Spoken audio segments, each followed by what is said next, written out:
Good evening, Brigade and distinguished guests. Tonight it is my honor to introduce our Forrestal speaker, the 75th Secretary of the Navy, Ray Mabus. As Secretary of the Navy, Mabus is responsible for conducting the affairs of the Department of the Navy, including recruiting, organizing, equipping, training, and mobilizing the fleet.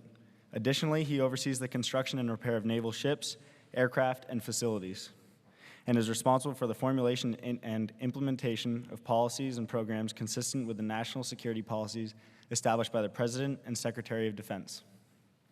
Secretary Mabus is responsible for an annual budget in excess of $160 billion and leadership of almost 900,000 people. Throughout his tenure as SecNav, he has prioritized improving the quality of life of sailors, Marines, and their families. He has also directed the Navy and Marine Corps to change the way they use, produce, and acquire energy, setting aggressive goals that will move the Navy and Marine Corps to use at least 50% alternative energy no later than 2020. Secretary Mabus has improved the acquisition process within the department and has stressed Navy and Marine Corps leadership and development of unmanned systems. Prior to his duties as SecNav, Secretary Mabus served as the governor of Mississippi, the ambassador to the Kingdom of Saudi Arabia, and the chairman and CEO of Fomex, a large manufacturing company. Additionally, Secretary Mabus started his career as a naval officer on board the cruiser USS Little Rock. Please help me give a warm welcome to Secretary Mabus.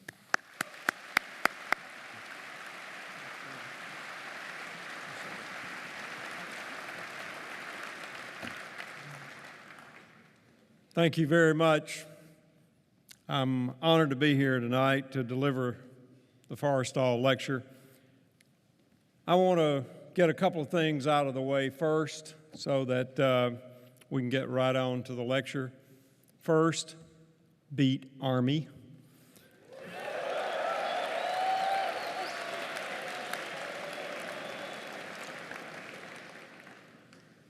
And second, in my capacity as Secretary of the Navy, I hereby grant you an Alpha weekend.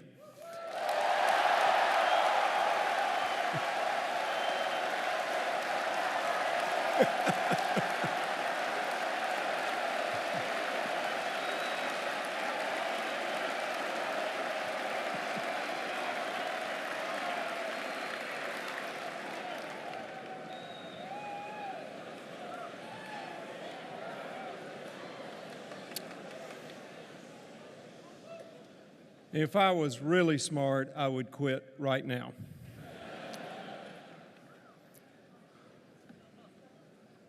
This event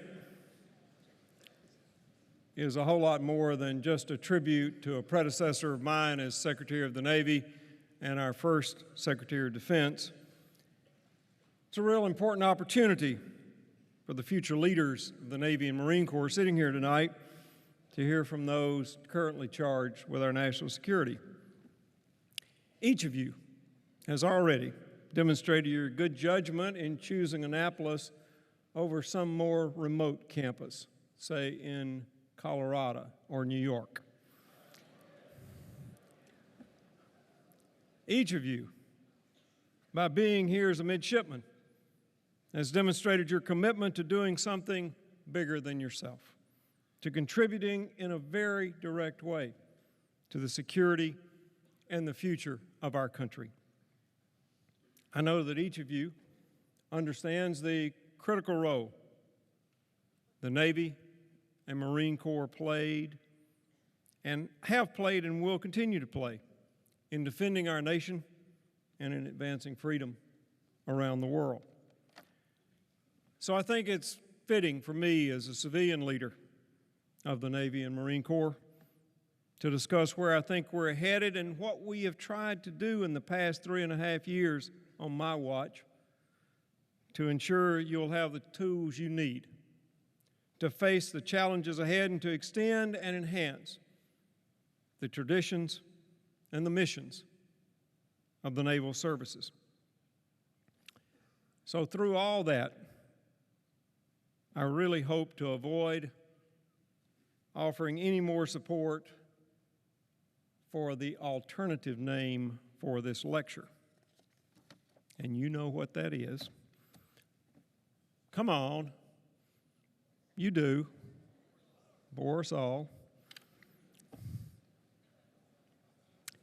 All right, here's the lecture.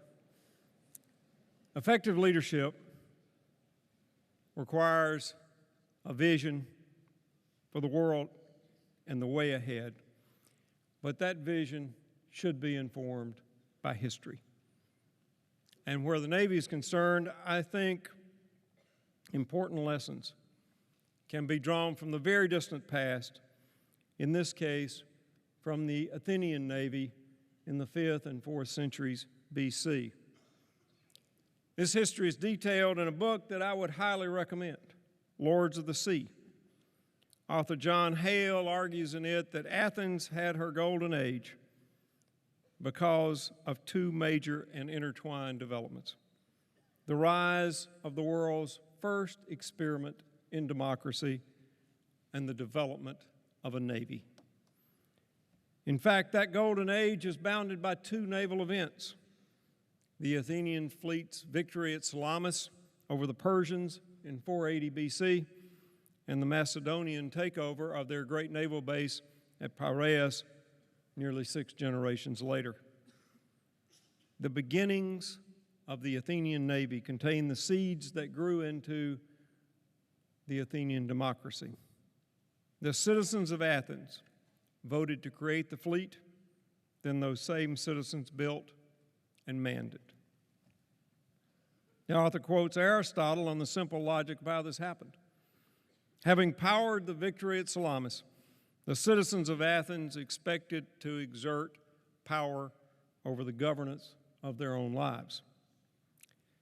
That naval victory over an enemy with significantly larger numbers marked the opening of a period of democracy and enlightenment that saw the rise of statesmen like Pericles, historians like Thucydides, and some of the first plays in Western literature by authors like Sophocles and Aeschylus.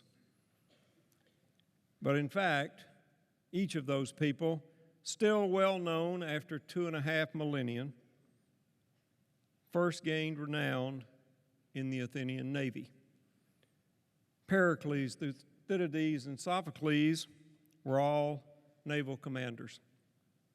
Aeschylus was not a commander, but he rode on an Athenian ship in the Battle of Salamis, an experience he recounted in Persians, the world's oldest surviving play.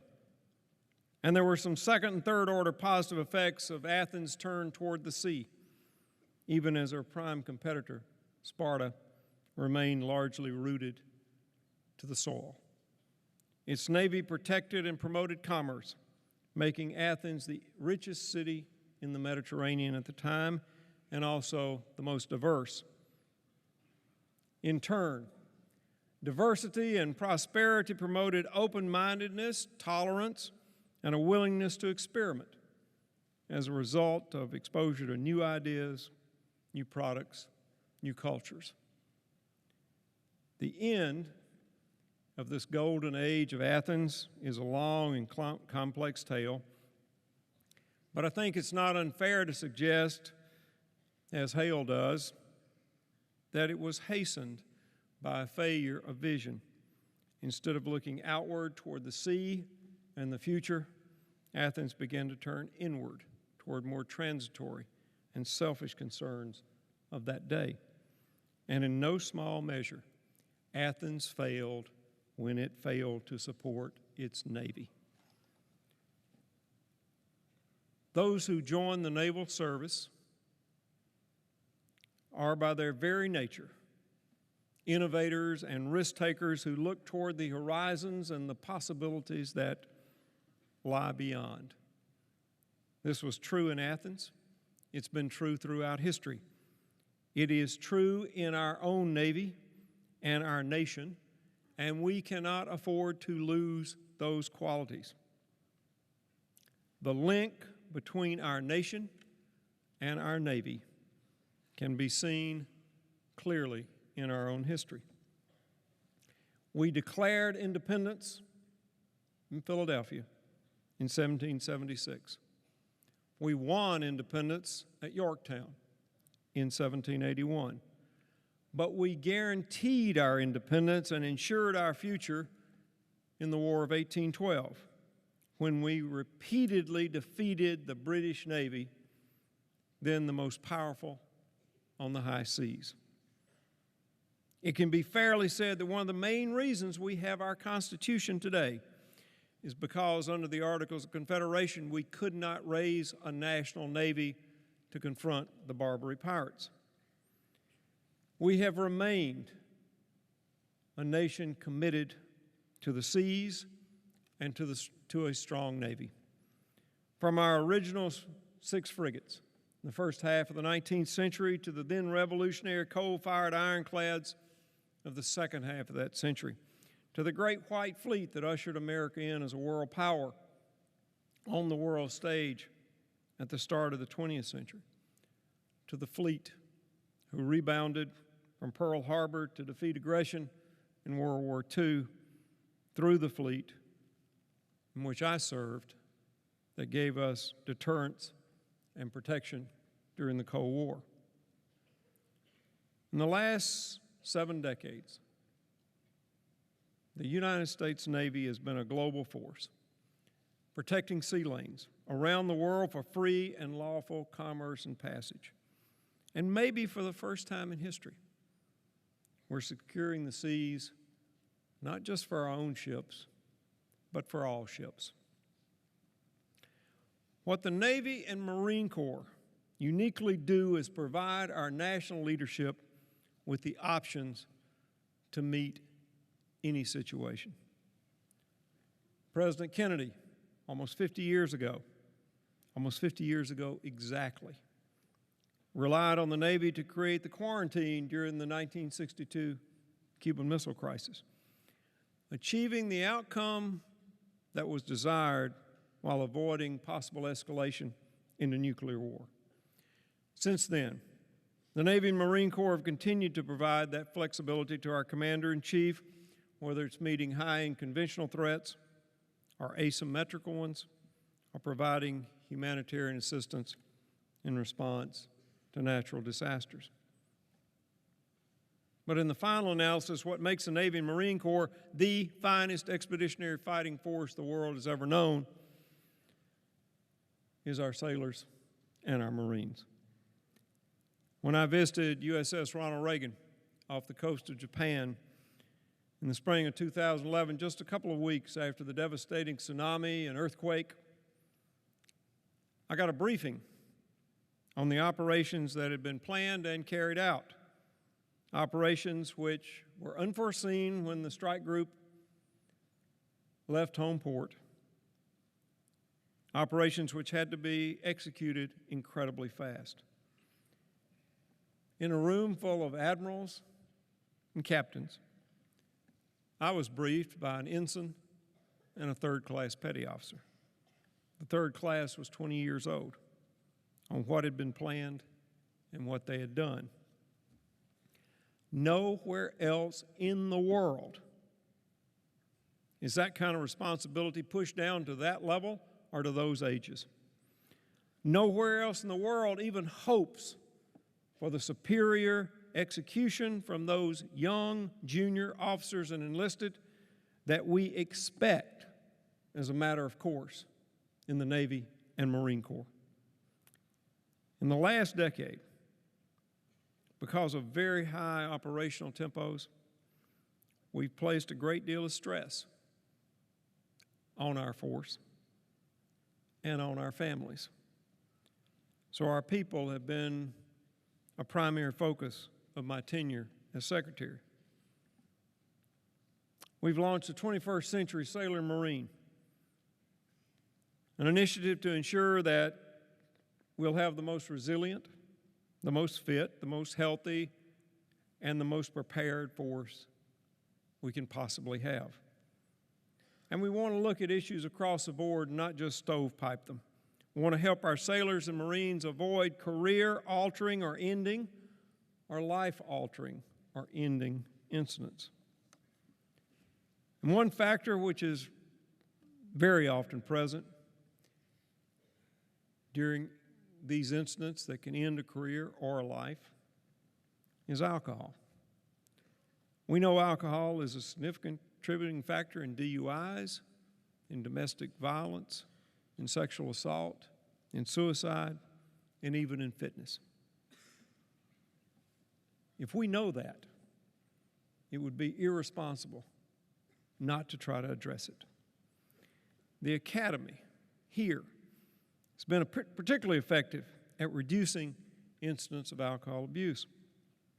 And while the leadership, led by our great superintendent, Mike Miller, made it a priority, this brigade of midshipmen took ownership and created a culture of awareness and understanding that made your alcohol awareness program a success.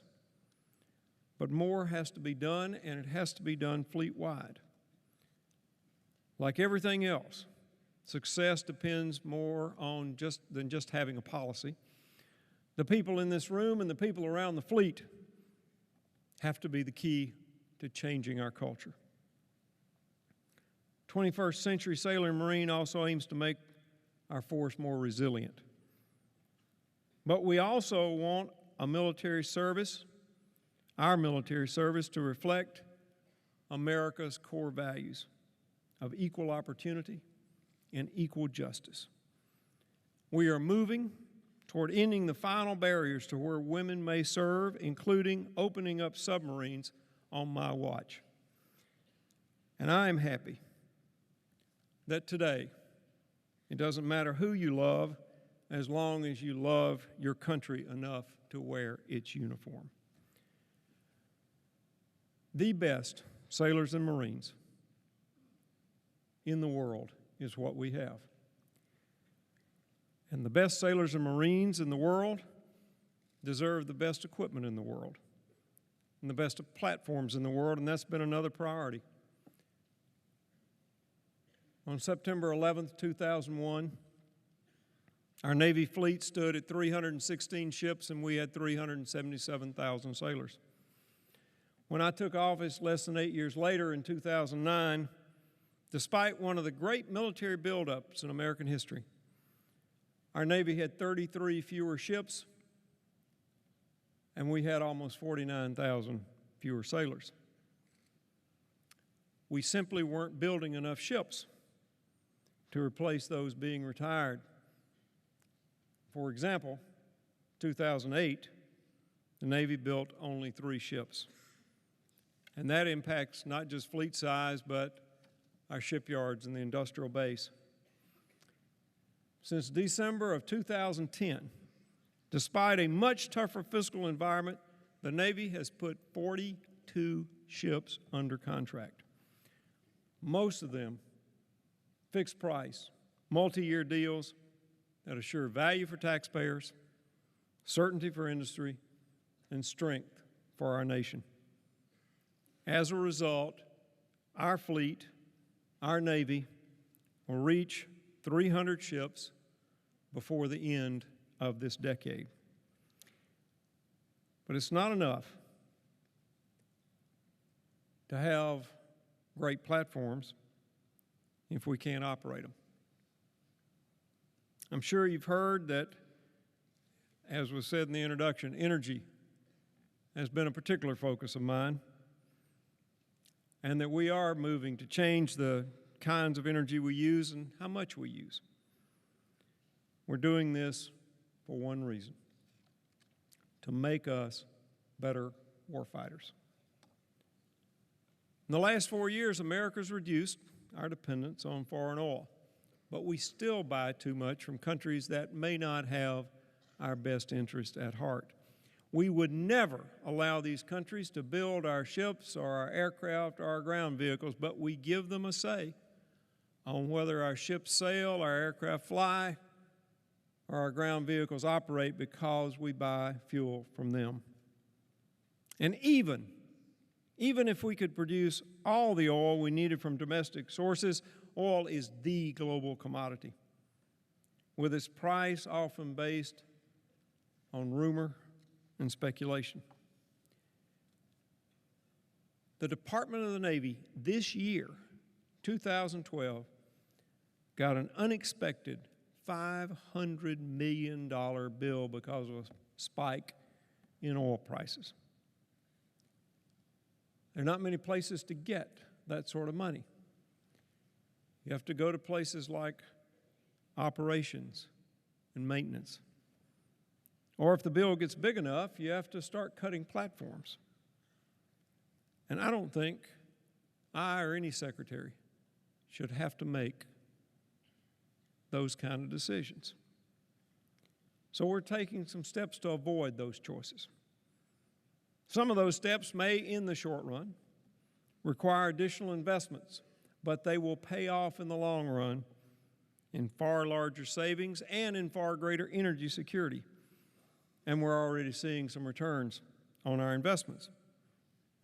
Sailors and Marines, from the Blue Angels to SWOs to Marines fighting in Afghanistan, have embraced renewable energy, energy efficiency, and alternative fuels because they know firsthand these measures make them safer, more effective, better warfighters. There are a whole lot of examples. Marines in some of the heaviest fighting in Afghanistan cutting their fossil fuel use by up to 90%. SEAL teams in the field testing equipment to get to net zero in terms of fuel and water. The hybrid drive on Macon Island saved almost half its budgeted fuel amount on its last deployment. This past summer, we demonstrated the Great Green Fleet as part of RIMPAC. Every type of aircraft that flew off that carrier and every surface ship in the strike group did so on a 50-50 blend of biofuels.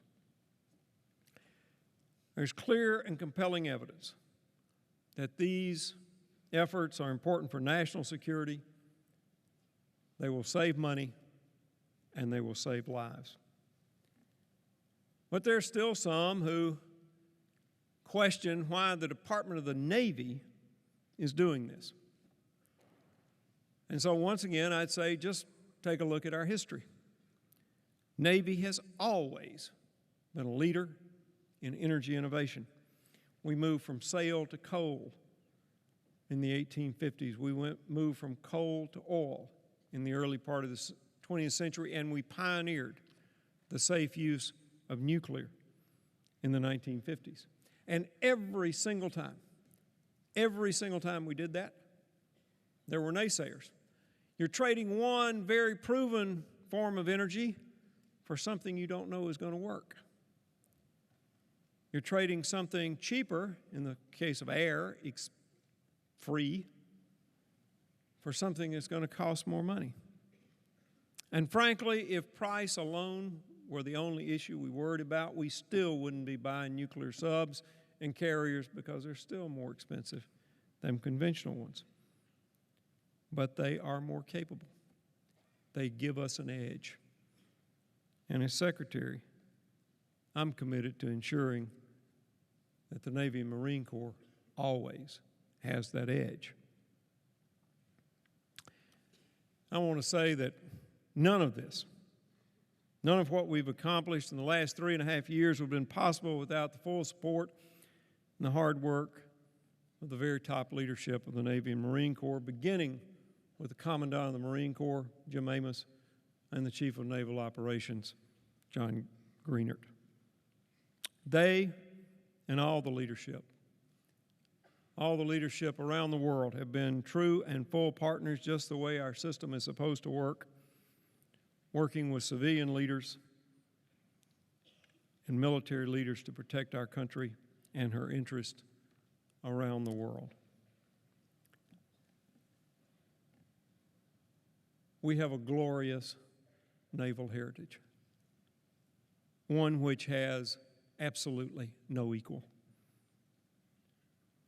You are part of that now, and soon you will become part of the leadership of our naval services. And it's at a critical time for our Navy and our nation. The new defense strategy announced by the President in January is a maritime-centric strategy. Whether it's the focus on the Western Pacific and the Arabian Gulf, or the need to continue to build partnerships around the world, this new strategy demands a strong flexible, great Navy, great Marine Corps. Much has been asked, and much responsibility has been placed on our naval services, particularly in the last decade. More responsibility is being required under this new strategy. This is a time and this is a future when so much depends on our naval services. This is the Navy and Marine Corps you will lead. This is the place you will learn the qualities that it will take you to lead. Every one of you are taught from the moment you arrive here about the core values of the Navy and Marine Corps: honor, courage, commitment. I think honor is about being the same person in private that you are in public. When I told my father, who had a dim view of politics, that I was thinking of running for office, his only advice to me was, always be true to yourself and what you believe in. Honor is also being willing to be held accountable.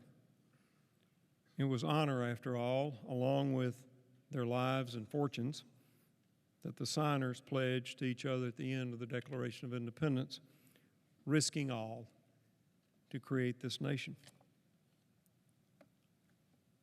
And courage is not just the acts of heroism that we are fortunate to have from those who serve, although those are absolutely and certainly courageous and deserve our commendation and our respect. But courage is also the willingness to keep going in the face of adversity, the willingness to try again after you fail. And commitment to me is all about faith. The Athenian citizens who joined their navy and rowed their triremes against far more powerful forces had faith. Our founding fathers had faith. You and everyone who has come before you at Annapolis have demonstrated faith in yourself, faith in this country, faith in the country that you seek to serve, and faith in the ideals for which it stands. My dad, who I mentioned, was a child of the 20th century, born in 1901. He died at the age of 85 in 1986. He owned the hardware store in Ackerman, Mississippi, a town of 1,000 people in north central Mississippi. And he also grew trees for a living. The last year of his life, he didn't cut a single tree, but he planted thousands. He did that with the absolute certainty that he would never see any benefit from a single one of those trees. But he did it. He did it as an act of faith and as an act of hope. He did it for his granddaughters, who he never got to meet. He did it for future generations of my family, who I will never meet. It's the same kind of faith this nation is bestowing on you. It is the faith in our future, in our way of life, in this great, unique country of ours. This faith is to be treasured and nurtured and grown like those trees, and like those trees, to be passed on to those who follow you, bright and unsullied. That is a tradition and the mission of the United States Naval Services. Semper Fortis, Semper Fidelis. Thank you.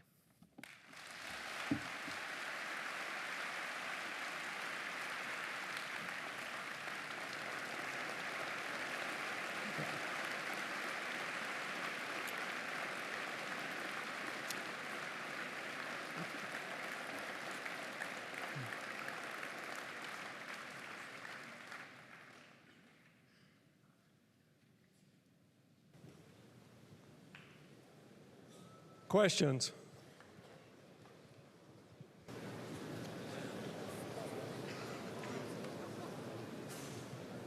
Sir, Midshipman First Class G. Feller, 15th Company. With the transition to biofuels, has the Navy investigated any diesel technologies such as EGR or SCR for diesel ships or marine ground vehicles? I know that the commercial, agricultural, and construction industries are held to the strict Tier 4 emission standards. Does the Navy have to follow these standards, or if not, why? Okay, I'm going to give you the best answer I have. I don't know.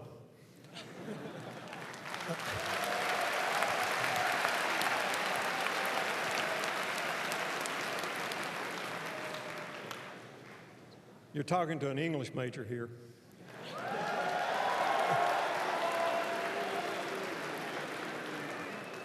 But let me answer you seriously. We're looking at every technology we have that's out there. One of the requirements is that whatever fuel it is has to be a drop-in fuel, because we're not going to change our engines, whether it's in our ships or our planes or our ground vehicles. Fuel's got to work in exactly the engines we've got now, and it can't, we don't even want to change the tuning or anything like that. So that's what the Great Green Fleet did. We didn't change anything. We bought biofuels in the U.S., put it in the logistics pipeline, it got to the ships. Ships didn't notice the difference, airplanes didn't notice the difference. In terms of the types of technologies, though, we don't have a favorite. It's whatever works. The technologies are out there. I know there's biodiesel out there. I know that there are types of things to do for biodiesel. We're looking at second, third, and later generation biofuels. We have right now a $30 million offer on in public for people to give us ideas. We're going to invest, along with the Department of Agriculture and the Department of Energy, up to $510 million in the biofuel industry. This came from a presidential directive. So we think, well, we know the technologies are there. We just want them to show us which ones are the best and what's the most price competitive, because before we do this on a fleet-wide scale, we're going to be price competitive with oil. So I hope that gives you a non-technical answer to a very good technical question. Thank you, sir.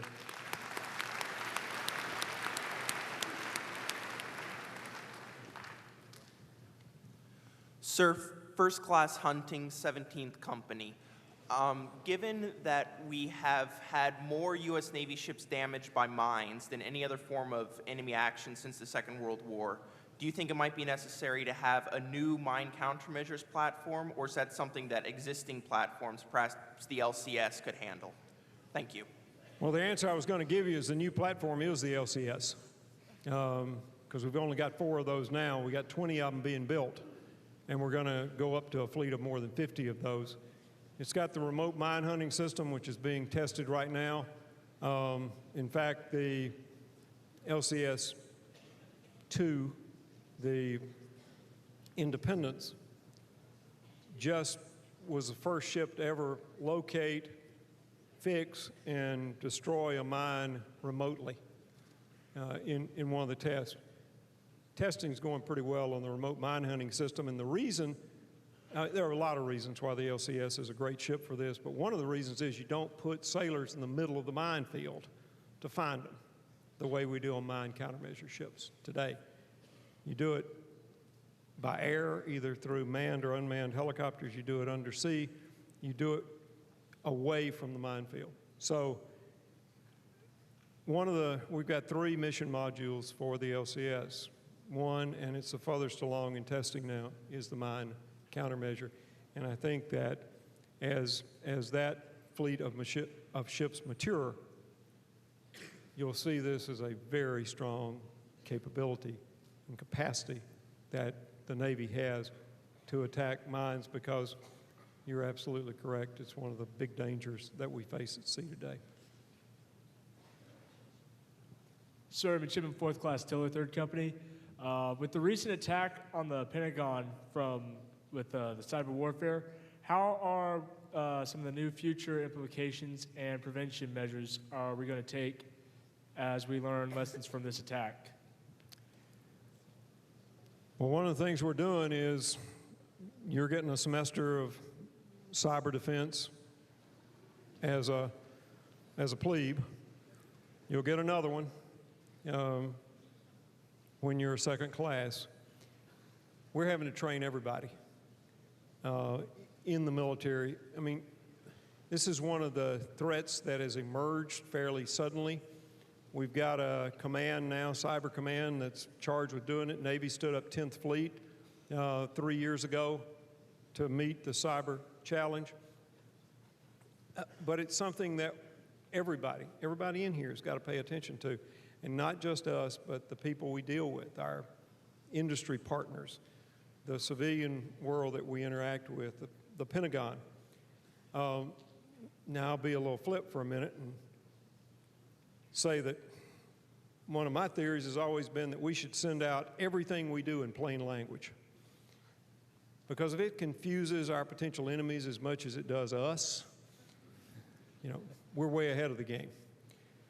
But not doing that and needing to maintain cybersecurity has become one of the main things because we are such a networked force.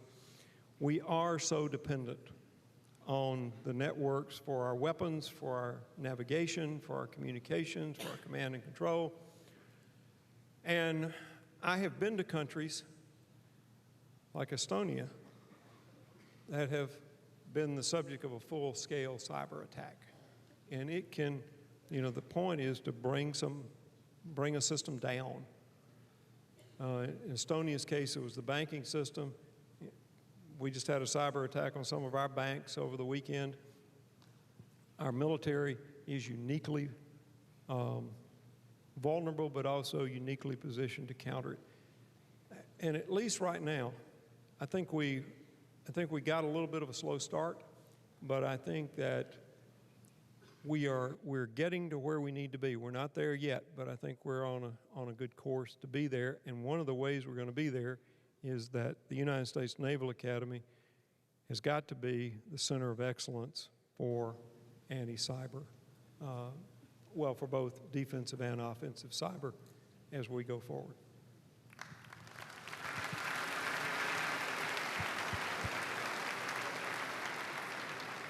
Midshipman 4th Class Forrestal, 10th Company. Sir, what is the greatest ethical challenge you have faced to date, and how did you overcome it, sir? Would you repeat it? I couldn't hear you. I'm sorry. Yes, sir. What is the greatest ethical challenge you have faced to date, and how did you overcome it, sir? Well, I'll give you one. I don't know if it was the greatest one, but my first elective job was I was state auditor of Mississippi. I made it into a prosecutorial job. In 4 years, the FBI and I put almost 20% of all local officials in Mississippi into jail. I was not the most popular person among that crowd. There was one gentleman in particular who had been a county official for years. And we started investigating him.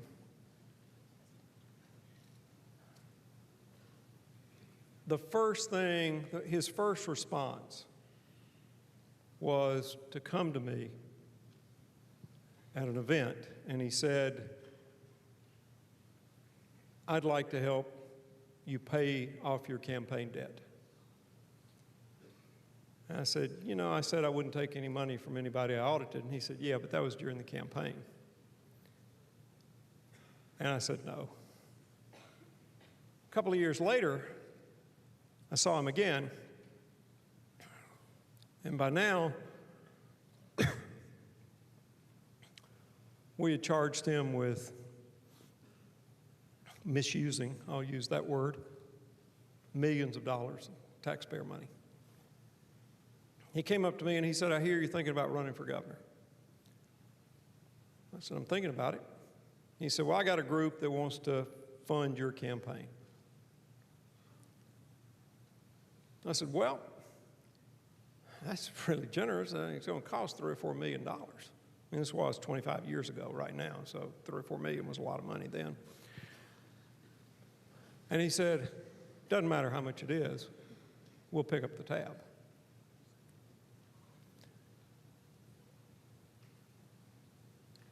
It was an easy call, mainly because of that father I talked about. He was still alive then.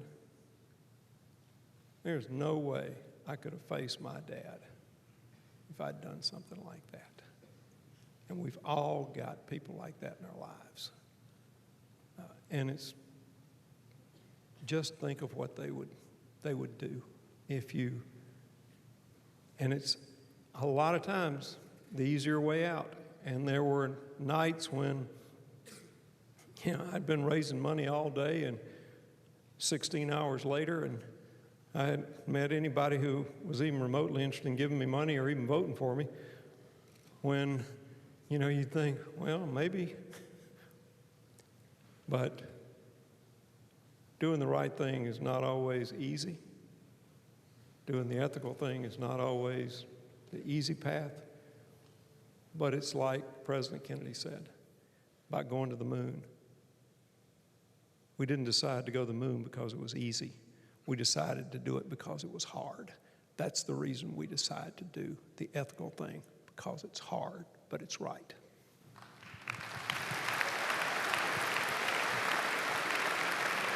I'll stay as long as I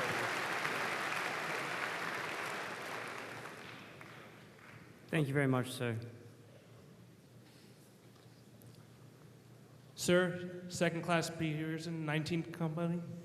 I was wondering, since you both served in the military, if you could speak to the relevance of having military service on the upper echelons of civilian government. Thank you, sir. I think it's crucial. And I think one of the things we've lost, basically from my generation, after my generation, is that we don't have as many people who have served running for office, whether it's Congress or the Senate or president, or at the state level, state legislatures, governors, people like that. And it's because fewer than 1% of America today wears the uniform of this country. We just don't have that many people who do serve in the all-volunteer force. When I came along, they were drafting 30,000 people a month.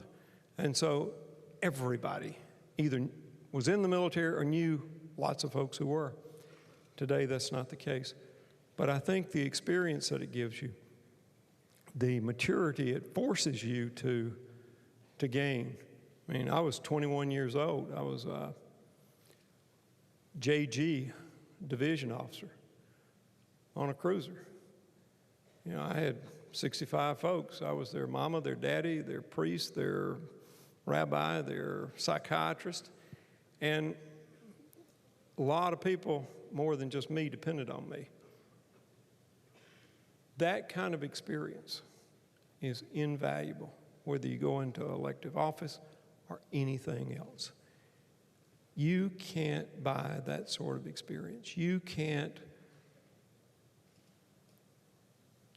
get that sort of experience any other way except through the military, and only then by earning it. So, yeah, I think it would be nice to have more people like that in the higher levels of government. I know in this job, having been at sea, having deployed, knowing what it's like to be out for months at a time, knowing what it's like to be a long way from home for a long stretch, and having that deployment extended, given me, I hope, a lot better understanding of what our Navy and Marine Corps and their families go through on a day-to-day basis. So short answer to your question is I wish we had more. All right, I'm going to do 2 more. So we got, yeah. Sir, Midshipman 4th Class Trevorrow, 9th Company. Sir, if you would, could you please describe your experience of the transition from being a naval officer into the field of law? Well, let me tell you why I went to law school. I was getting out of the Navy. I had figured out earlier in my life that school was easier than work. And law school was the longest school I could find that didn't involve any blood. So I got this book, and it listed law schools in order of, their quality, and I applied to the top 6. And I said, if I get into one of those, I'll go. If I don't, I'll go find something else to do. And I was fortunate enough, I got into Harvard. I went to,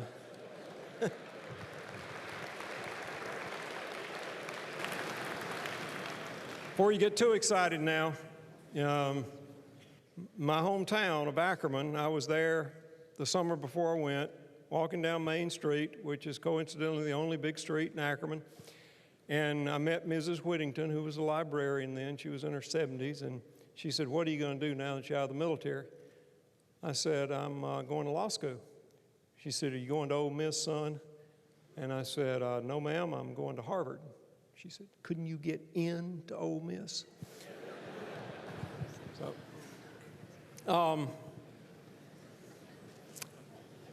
I went to law school, did okay, law school. I might have finished first in my class if I'd quit buying books. I didn't buy any books the second 2 years, or the last 2 years. I did buy books the first year, and worked a lot better if you didn't have books. It also works really good if they can't read your handwriting. But I was way before computers. I got out, I clerked for a federal judge for a year. I worked on Capitol Hill for a year, and then I went and practiced law in Washington for 2 years. And I developed a very serious allergy to the library. And I have been a recovering lawyer ever since, for 32 years now. But it is for those who do it well, and for those who believe in the rule of law, it is as noble a profession as you can choose. Lawyers get a bum rap a lot of times, but we are a society based on law.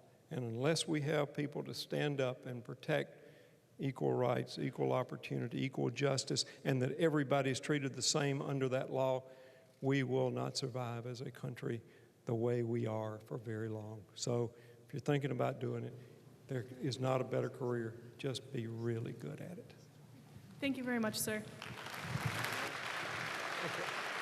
I haven't done anybody up there. Me. Sir, Midshipman 4th Class French, 27th Company. You mentioned earlier in the speech how critical the different naval platforms we have are to our naval security. And I'm curious if you could comment on the current development of anti-ballistic missile systems on board our cruisers and how that could impact their deployment and hence the force composition of our carrier strike groups, sir. We've got ABM-capable cruisers and destroyers now. We've got 17 of them capable to deploy. We've got 22 in all. We're building, or we're adding those systems. We'll get to 42 in the next few years. We always keep an ABM shooter in the Eastern Med. We usually keep one in the Arabian Gulf. That's for the defense of Europe and the phased adaptive approach. We almost always have one off the coast of Japan and off the coast of Hawaii. It makes for a really high operations tempo for those who are ABM capable. As the number increases, I'm hoping that op tempo goes down some, and we're going to home port 4 DDGs with ABM capability in Rota, Spain. Those 4 will take the place of 16 if they were home ported here in this country. So they're closer to where they're going to be used. The Navy's in charge of the phased adaptive approach around Europe, first a sea-based and then a land-based Aegis system. So very high usage of those ships, but every one we're building now has that ABM capability, and we're going back and retrofitting until we get enough so that the op tempo goes down. And y'all have been standing up a long time, so go ahead and ask your question. Midshipman Second Class Jeremy Vasquez. Sir, with Japan pressuring us out of Okinawa and China's ascension as a carrier navy, how are we approaching maintaining our status as the premier maritime force in the Western Pacific? Well, I'm going to give you several answers, and I'm going to disagree with you on a couple of things. One is the way we are keeping ourselves as a premier naval force starts right here. We got better folks than anybody.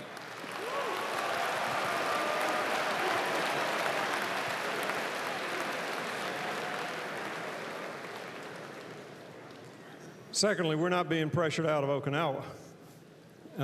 Even when all the Marines go to Guam and Hawaii and the rotational presence in Australia, we're still going to have over 10,000 Marines in Okinawa. And third, yeah, the Chinese have a carrier. It's a Russian carrier that they bought. It took them a decade to get it to sea. They still don't have an airplane that can land on it.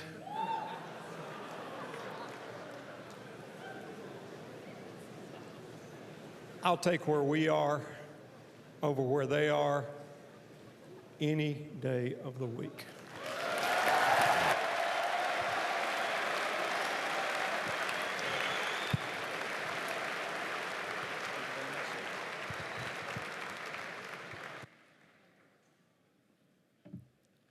Sir, on behalf of the Brigade of Midshipmen, I would like to present you with the traditional gift.